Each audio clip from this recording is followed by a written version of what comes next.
நண்பர்கள் அனைவருக்கும் வணக்கம். இன்னைக்கு நம்ம அந்த வீடியோல தமிழக பட்ஜெட் 2025-26 பல முக்கிய அறிவிப்புகள் வெளியாகியுள்ளன. சோ அது என்னென்ன அறிவிப்புகள் அப்படிங்கறத ஒன் பை ஒன்னா இப்ப நம்ம பார்த்திடலாம். அரசு ஊழியர்களுக்கான புதிய அறிவிப்பை பட்ஜெட்டில் அமைச்சர் அவர்கள் வெளியிட்டுள்ளார். அந்த வகையில் அரசு ஊழியர்கள் குறைந்த வாடகை வீட்டில் தங்க நடவடிக்கை எடுக்கப்படும்.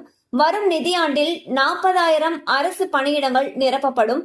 மேலும் அரசு ஊழியர்களுக்கான இஎல் சரண்டர் 15 நாட்களுக்கு பணமாக வழங்கப்படும் என்றும் அறிவித்துள்ளார். இதன் மூலம் சுமார் 9 லட்சம் அரசு ஊழியர்கள், ஆசிரியர்கள் பயன்பெறுவார்கள். சோ பாத்தீங்கன்னா தமிழக அரசு 2025-26 நிதியாண்டுக்கான பட்ஜெட்ல பல முக்கியமான அறிவிப்புகளை வெளியிட்டிருக்காங்க.